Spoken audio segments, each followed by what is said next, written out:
हैदराबाद से AIMIM chief Asaduddin Owaisi के खिलाफ चुनाव लड़ रही भाजपा कैंडिडेट माधवी लता विवादों में घिर गई। माधवी ने हैदराबाद के एक बूथ पर कुछ मुस्लिम महिला वोटर्स के आईडी मांगे, उनके चेहरे से बुर्का हटवाया और आईडी से मिलान किया। इस पर विवाद छिड़ गया। घटना का वीडियो सामने आने के बाद माधवी लता के खिलाफ हैदराबाद के मलकपेट पुलिस स्टेशन में केस दर्ज कर लिया गया। मामले पर हैदराबाद कलेक्टर ने कहा कि माधवी लता के खिलाफ धारा 171 सी, 186, 505 सी और लोक प्रतिनिधित्व अधिनियम की धारा 132 के तहत मामला दर्ज किया है। माधवी लता ने कहा, मैं एक उम्मीदवार हूं। कानून के अनुसार उम्मीदवार को फेस मास्क के बिना आईडी कार्ड की जांच करने का अधिकार है। मैं एक पुरुष नहीं, मैं एक महिला हूं और बहुत विनम्रता के साथ मैंने उनसे अनुरोध किया, अगर कोई इसे बड़ा मुद्दा बनाना चाहता है तो इसका मतलब है कि वो डरे हुए हैं।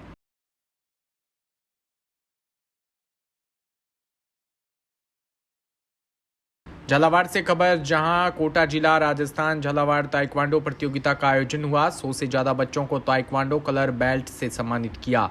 कोटा डिस्ट्रिक्ट ताइक्वांडो एसोसिएशन के अध्यक्ष अनिल कुमार ने बताया कि कोटा के विभिन्न स्कूल के 100 से ज्यादा बच्चों ने कलर बेल्ट टेस्ट में पार्टिसिपेट किया। ताइक्वांडो में ब्लैक बेल्ट व कलर बेल्ट टेस्ट का आयोजन श्रीनाथपुरम स्टेडियम में किया गया। इस प्रतियोगिता में बच्चों ने अपना शानदार प्रदर्शन दिखाते हुए टाइल ब्रेकिंग, फिक्स पंच फाइट का डेमो करके बेल्ट टेस्ट पास किया।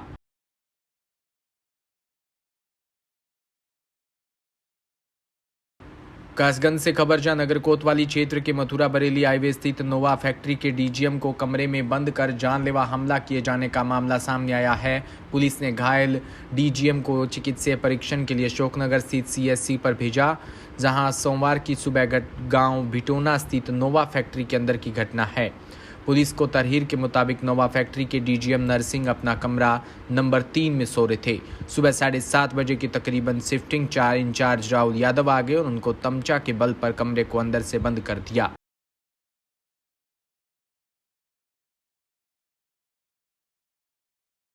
घटना यह है कि मैं सुबह 7:30 बजे सो रहा था और राहुल शिफ्टिंग इंचार्ज आया और मेरे को बंदूक की फर्स्ट पे मेरे को मारने लगा और मारपीट के मेरे बंदूक से मेरे सिर फोड़ दिया।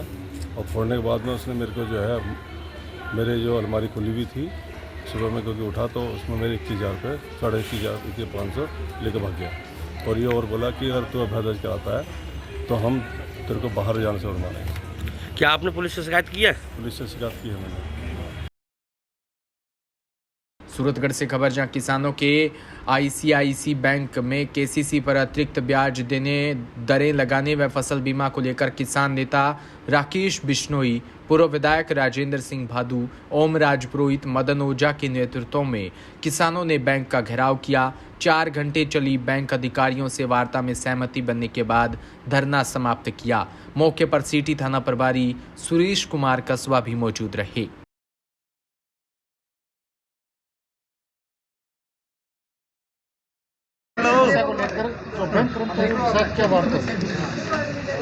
बैंक ऐसे बैंक के सीनियर अधिकारी यहाँ पे आए हुए थे। लगभग सारी बातों पे हमारी सहमति बन गई है। जिन्होंने जो ब्याज ज़्यादा 18%, 20% जो ब्याज कटा है वो नॉर्मल उनका ब्याज लगेगा जो पूर्व में लगता है। जो साल की और 5 साल की जो प्रोसेसिंग फीस है, 1 साल की फीस वापस रिटर्न करेंगे। 5 साल की जो प्रोसेसिंग फीस है उससे 50% ये अभी वापस दे रहे हैं। कुछ जो फसल बीमा थे, जो बैंक की गलतियों से बैंक ने क्लेम नहीं दिया, लेकिन आज वो क्लेम है जो बैंक किसानों के खातों में डाले हैं। बैंक की कोई भी गलती से क्लेम रुका हुआ है वो किसान के खाते में बैंक डालेगा। इन सारी बातों पर आज सहमति बनी है। प्रशासन को, बैंक प्रशासन को, पुलिस प्रशासन को समय दिया है। समय रहते हुए अगर सारी बातों पर अमल नहीं होगा तो फिर एक आंदोलन, बड़ा आंदोलन खड़े। सिरोही से खबर, जहां जालोर बोर्ड स्थित प्रसिद्ध वराडा हनुमान जी का मेला सोमवार को बड़ी धूमधाम के साथ संपन्न हुआ। व्यवस्थापक वसंत पुरोहित ने बताया कि मंदिर में विशेष पूजा अर्चना के साथ महाआरती की गई। पश्चात मंदिर पर वैदिक मंत्रोच्चार व ध्वजारोहण द्वारा महाप्रसादी के लाभार्थी वचनाराम राजपुरोहित रायपुरिया परिवार ने बाल भोग व प्रसाद का भोग लगाकर श्रद्धालुओं ने प्रसाद ग्रहण किया।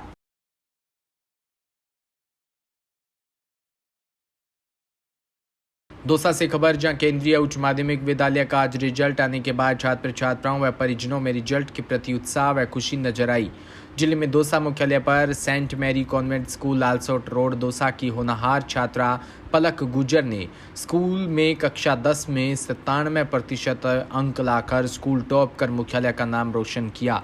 पलक की मां सुमन गुजर बुटोली दौसा में राजकीय उच्च माध्यमिक विद्यालय में शारीरिक शिक्षिका के पद पर कार्यरत है। पिता लखन गुजर सीबीओ ऑफिस लवाना में आरपी के पद पर कार्यरत है।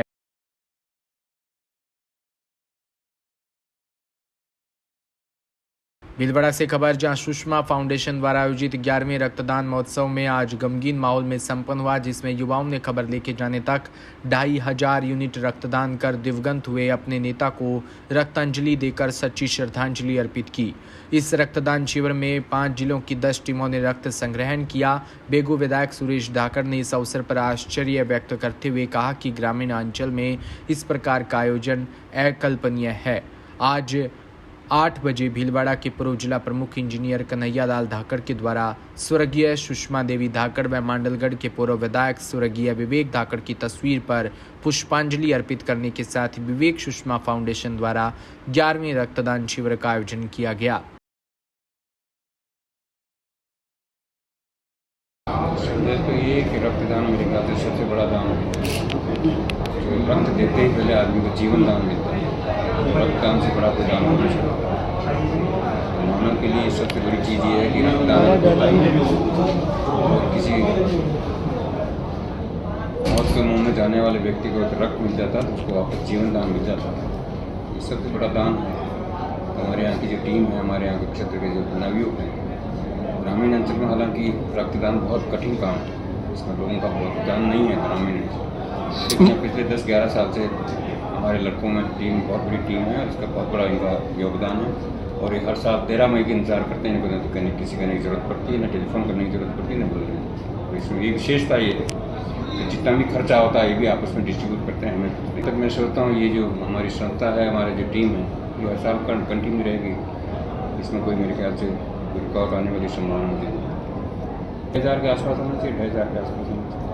आंकड़े तब आएंगे लेकिन राउंड अबाउट 250, 2500, 2600 के आसपास होना चाहिए। ठीक है।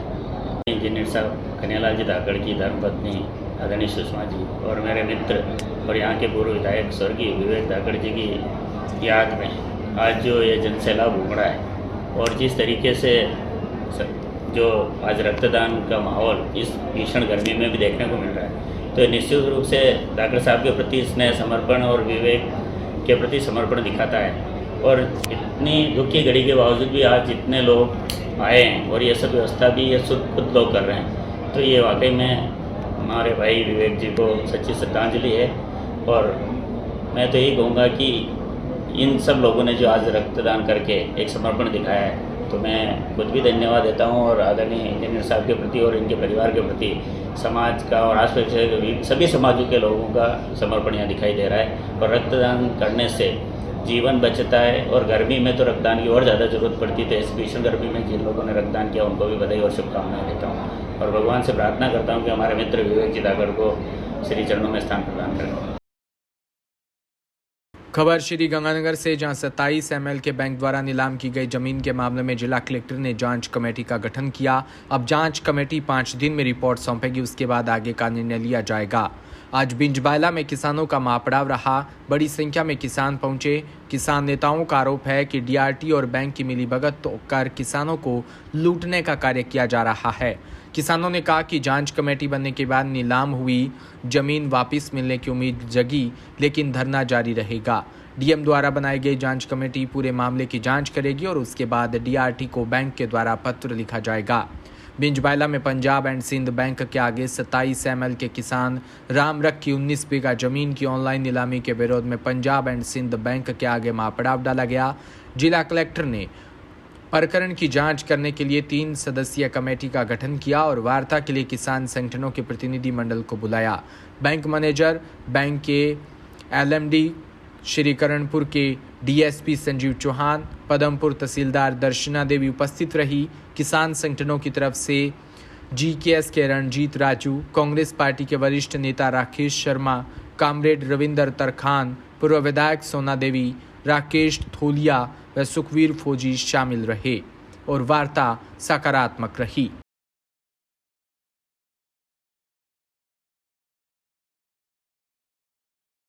आगू नेताओं ने जो डिस्कस किया था 13 तारीख को पंजाब एंड सिंध बैंक को जो काज था उसको ठप करने का था, वो लगभग हमारा सफल रहा और प्रशासन चेतता भी है इस मिशन को लेकर के।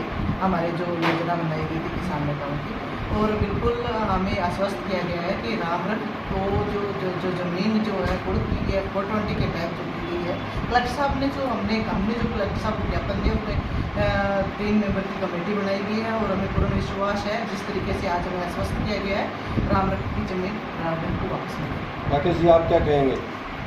मैं सबसे पहले तो कलेक्टर साहब से मिले थे, उन्होंने उसी दिन बड़ी गंभीरता से इस विषय को लिया था और ये आश्वासन दिया तो मैं जल्दी कमेटी बना दूँगा। उन्होंने कमेटी बना दी, बहुत बहुत उनका धन्यवाद है।